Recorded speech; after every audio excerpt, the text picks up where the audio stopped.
මම සාමාන්‍යයෙන් හරි අකමැති ධර්ම දේශනාවකට යන්න කලින් නෝට් ගහගෙන ඒකට පෙරපුහුණු වෙලා යන්න මම කැමති නෑ.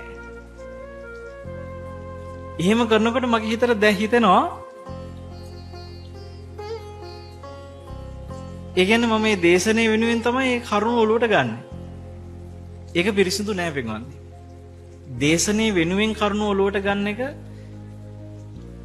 මන් දකින්නේ හෝටල් පරිප්පුවක් වගේ. හෝටල් පරිප්පුවයි ගෙදර පරිප්පුවයි කියන දෙකෙන් ඕගොල්ලෝ විශ්වාසයෙන් ගන්නේ කොයි පරිප්පුවද? ගෙදර පරිප්පුව. හේතුව මොකද්ද?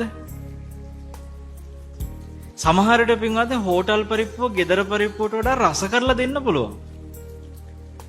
හැබැයි අපිට විශ්වාසය තියෙන්නේ කොයි පරිප්පුවද? ගෙදර පරිප්පුව. ඇයි හේතුව? හොඳට හිතලා කියන්නේ හේතුව. හේතුව තමයි පින්වත්නි හෝටල් පරිප්පු හදන්නේ අනුන් උදෙසා, ගෙදර පරිප්පු හදන්නේ තමන් උදෙසා.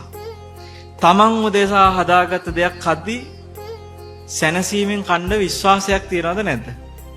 තියෙනවා. හෝටල් පරිප්පු අනුන් උදෙසා හදනවා. ඒක කොච්චර රහ තිබ්බත් අපිට විශ්වාසයක් නැහැ. ධර්ම කරුණක් අපි ඉගෙන ගන්නකොට තව කෙනෙක්ට කියලා දෙන්න කියලා හැඟීමෙන් විතරක් ඉගෙන ගත්තොත් අනුන් උදෙසා තමයි ඒක ඔලුවට ගත්තේ. එතකොට ඒක මොන පරිප්පුවක් වගේ? හෝටල් පරිප්පුවක් වගේ. ඒක අහන මිනිස්සයාට අහන් හිටියට විශ්වාසයක් නැහැ. හැබැයි තමන් උදෙසා දෙයක් තමන් ඔලුවට ගත්තොත් ඒක තව කෙනෙකුටත් කියලා දෙද්දි ඒක මොන පරිප්පුවකද? ගෙදර පරිප්පුවකේ. ඒක මිනිසුන්ට විශ්වාසයි.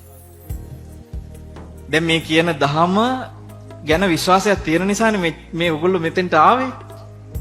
නැත්තම් මේ රැයක් කෙලිය වෙනකන් නිදි වරන්න පිස්සුවක් ඇත. මං දැක්ක පින්වත්නි ඔබ මහා දවාලේ මෙතෙන්ට ඇවිල්ලා මොන්න දුකක් වින්දාද කියලා. මටත් ඕනුණා චුට්ටක් එක බලන්න. මාත් ආව මෙතෙන් පිච්චි. මේ අපේ තුෂාරි මහත්මිය කකුල් දියපට්ට දාලා කිව්වා. ඉච්චරට පිච්චි. ගිනි කාස්ටාවේ අද සෙල්සියස් අංශක 37ක්ද කොහෙද 37ද 38ද අද දවසේ.